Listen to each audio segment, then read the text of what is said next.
مسجد نبوی سے باہر نکلے، آگے شیخین کھڑے تھے رضی اللہ تعالیٰ عنہما، چند اور صحابہ بھی مل گئے، تھوڑے قدم آگے بڑھے تو حضرت ابو ایوب انصاری کا گھر آ گیا رضی اللہ تعالیٰ عنہ، حضور کی خوشبو سونگ کے گھر سے باہر آ گئے اور عرض کی حضور مجھے میزبانی کا شرف دے دیں، چند لمحوں کے لیے آپ میرے مہمان بن جائیں۔ حضور نے قبول دعوت فرما لی۔ حضرت ابو ایوب انصاری نے گھر میں ایک بکری تھی، اس کو ذبح کیا، اہل خانہ کو کہا جلدی کھانا تیار کرو، اور پھر حضور کی خدمت میں آ کے بیٹھ گئے۔ گھر والوں کو تیاری کا کہا، جو سامان ضرورت کا تھا وہ پورا کیا، اور پھر حضور کے پاس چٹائی پہ بیٹھ گئے۔ جو ہی نظر حضور کے چہرے پہ پڑی تو گھبرا گئے، چہرے پہ آثار نکاحت نمایاں تھے، اور سمجھ آ رہی تھی کہ کتنے دنوں سے حضور نے کچھ نہیں کھایا۔ پھر اٹھے اور کہیں سے کھجور کا خوشہ توڑ لائے، خدمت میں پیش کیا، عرض کی حضور کھانا پکنے میں کچھ وقت لگے گا، اتنی دیر تک یہ کھجوریں تناول فرمائیں۔ تھوڑی دیر کے بعد کھانا تیار ہو گیا، وہ دسترخوان پہ لگا دیا گیا، عرض کی حضور کھانا تناول فرمائیں۔ جب کپڑا اٹھایا دسترخوان سے اور حضور علیہ السلام کے سامنے کھانا آیا تو آقا کی آنکھیں اشک بار ہو۔ حضور نے چند روٹیاں لی اور چند بوٹیاں لی اور ایک خادم کے ہاتھ میں تھماتے ہوئے کہا جاؤ ہمارے گھر دے آؤ، میری بیٹی فاطمہ کتنے دنوں سے بھوکی بیٹھی، مال کے کونین ہیں گو پاس کچھ رکھتے نہیں، دو جہاں کی نعمتیں ہیں ان کے خالی ہاتھ میں، دکھ سہے تکالیف سہی آلام سہے، اور اس دین کو یوں ہی ہمارے تک نہیں پہنچایا۔ طائف کی بازاروں کے منظر نہیں دیکھے تم نے مکے کی گلیوں کے قصے نہیں سنے، تم نے شاب ابی طالب کی گھاٹیوں کے دکھوں کے قصے علماء سے نہیں سنے ہیں، تم نے اس کوڑا پھینکنے والی عورت کی حالت نہیں دیکھی ہے، تم نے راستے کے اندر کانٹے بکھیرتے ہوئے لوگ گڑے کھوتے ہوئے لوگوں کے قصے نہیں پڑھے ہیں۔ یہ سب کچھ حضور کی سیرت کا حصہ ہے، لیکن اس کے باوجود لوگوں تک پیغام حق پہنچایا۔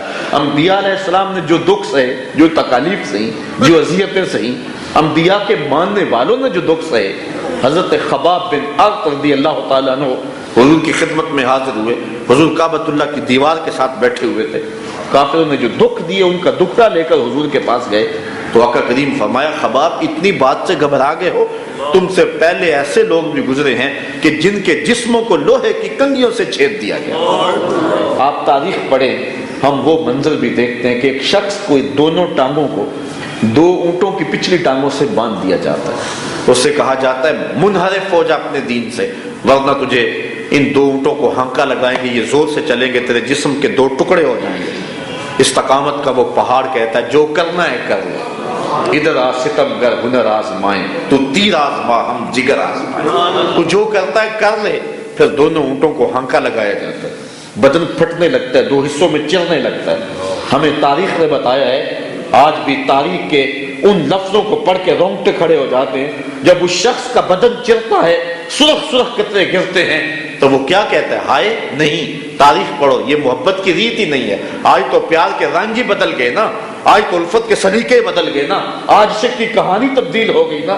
لیکن وہ کیا کہتا ہے؟ بدن چر رہا ہے، خون کے قطرے گر رہے ہیں، اور جب تک زبان بولتی ہے وہ کہتا رہا فزت برب الکعبہ، فزت برب الکعبہ، کعبے کے رب کی قسم میں زندگی کی بازی جیت گیا، میں زندگی کی بازی جیت گیا، میں زندگی کی بازی جیت گیا۔ آل یاسر کے ساتھ کیا کچھ نہیں ہوا، بلال حبشی کے ساتھ کیا کچھ نہیں ہوا۔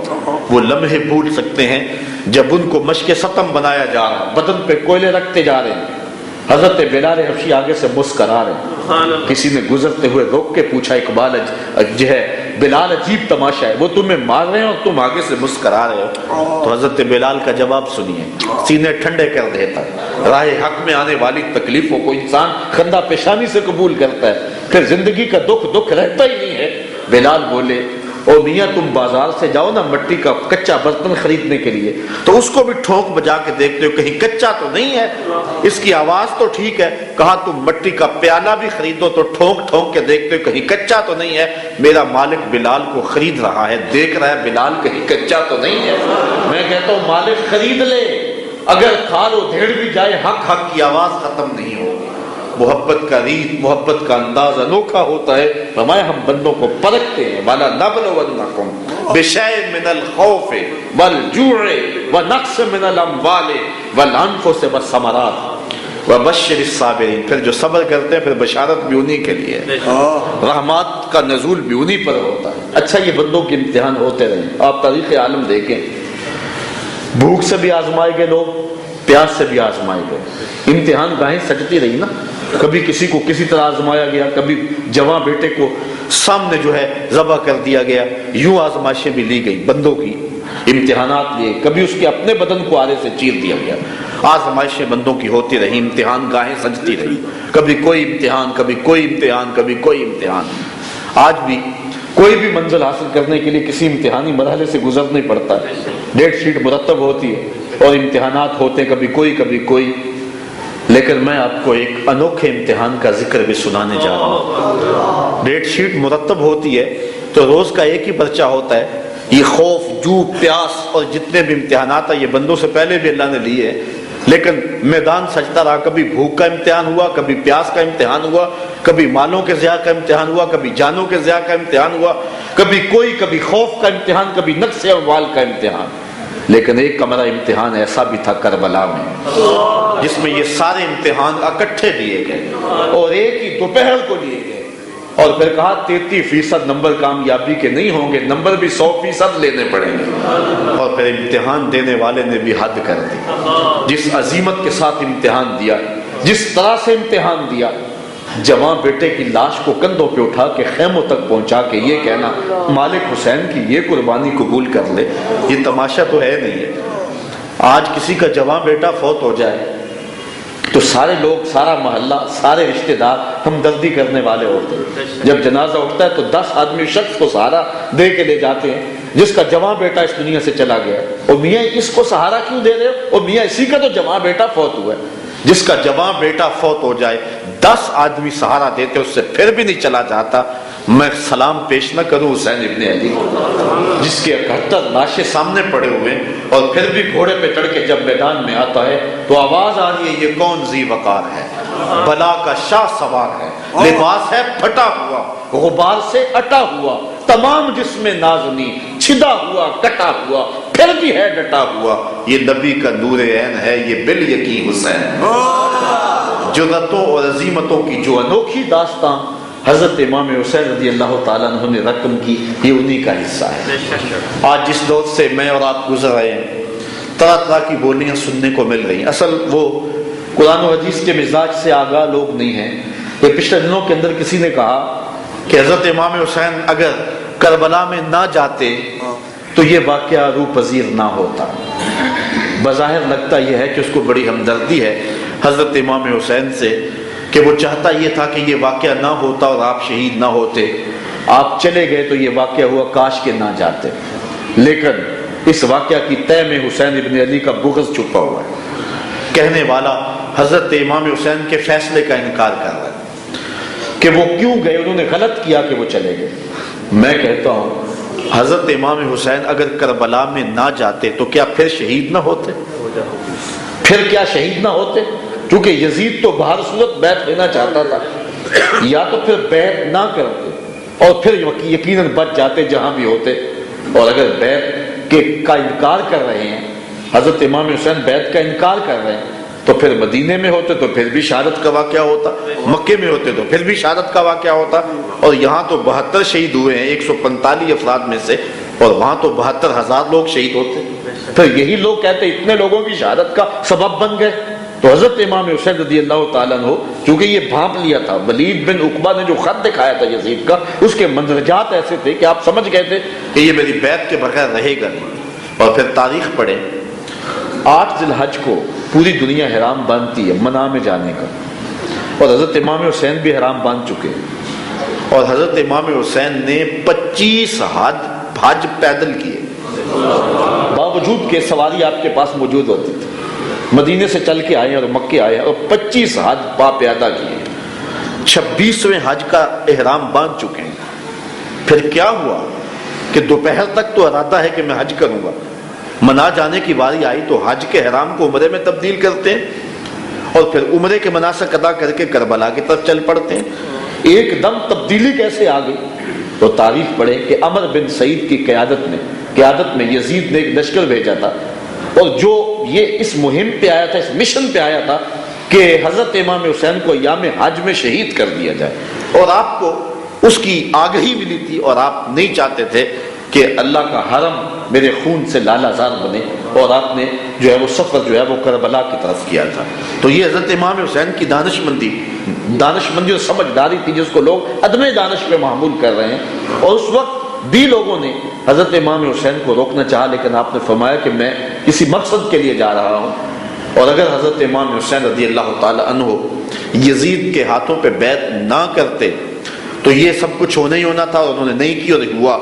اور اگر وہ یزید کے ہاتھ پہ بیعت کر لیتے تو پھر ان کی جان تو بچ جاتی، لیکن قیامت تک جو حال اسلام کے ساتھ ہوتا، اسلام کے چہرے پہ رنگ نہ ہوتا، پھر آج ممبر و محراب کی یہ زینت نہ ہوتی، بار الہ نوحہ سناتا پھرتا، تا روز جزا اشک بہاتا پھرتا، امداد نہ کرتے اگر کربلا میں حسین، اسلام تیرا ٹھوکریں کھاتا پھرتا۔ آج ساری بہاریں اور جمال کائنات میں جو اسلام کے چہرے پہ ہے وہ حضرت امام حسین کی قربانی کا ثمرہ ہے۔ اقبال نے سر حادثہ کربلا کے عنوان سے جو ایک نظم لکھی ہے، اس میں کہتا ہے سرخ رو عشق غیور از خونے ہو، شوخی این مصرع از مضمون ہو۔ عشق غیور کے چہرے پہ جو بانک پن ہے، جو سرخیاں ہے، وہ کہتا ہے حسین ابن علی کے خون کا صدقہ ہے۔ عشق کے چہرے پہ نکھار بھی ان کے خون سے آیا۔ اور اس مصرے میں کتنی جان ہے اور کتنی جمالیاتی شان ہے اس مصرے کی، پھر خود فرماتا ہے شوخی ای مصرع از مضمون ہو، میرے چھوٹے سے مصرے میں اتنی بڑی حرارت کیسے آ گئی؟ کہا یہ بھی میں نے نام حسین اپنے مصرے میں رکھا ہے، اس لیے اس میں جان آ گئی، اس لیے اس میں حرارت آ گئی۔ تا قیامت قطع استبداد کر، موج خون او چمن ایجاد کر، قیامت تک کے لیے جبر کا راستہ روک دیا، اور ان کے خون نے ایک چمن ایجاد کر دی۔ اور اگر اس وقت آپ نہ کھڑے ہوتے تو قیامت تک ظلم کے خلاف کوئی کھڑا ہوتا؟ لوگ سندے جواز دیتے حضرت امام حسین سے، جب یزید کے مقابلے میں وہ کھڑے نہیں ہوئے تو تم کوئی زیادہ ہمدرد ہو دین کے، تو تم کھڑے کیوں ہوتے ہو؟ تو ظلم پنپتا چلا جاتا۔ حضرت امام حسین نے مقام بیضا پہ جو خطبہ دیا ہے، اس کے مندرجات آپ دیکھیں، اس میں سے ایک لفظ ہے، آپ نے فرمایا لوگوں تم جو مجھے کہہ رہے ہو کہ واپس ہو جائیں، حضرت مسلم بن عقیل کی شہادت کی خبر بھی پہنچ چکی ہے، سارے حالات میرے سامنے ہیں، لیکن اس کے باوجود میں آگے کیوں بڑھ رہا ہوں؟ ذرا سنو آپ کے لفظ، وَلَكُمْ فِيَّا أُسْوَةٌ، فرمایا میں اس کے باوجود آگے اس لیے جا رہا ہوں قیامت تک جبر کے خلاف کھڑا ہونے والوں کے لیے کوئی نمونہ تو ہو۔ وَلَكُمْ فِيَّا أُسْوَةٌ، میں چاہتا ہوں میری ذات لوگوں کے لیے نمونہ تو بنے، تو لوگ ظلم کے خلاف کھڑا تو ہوا کریں۔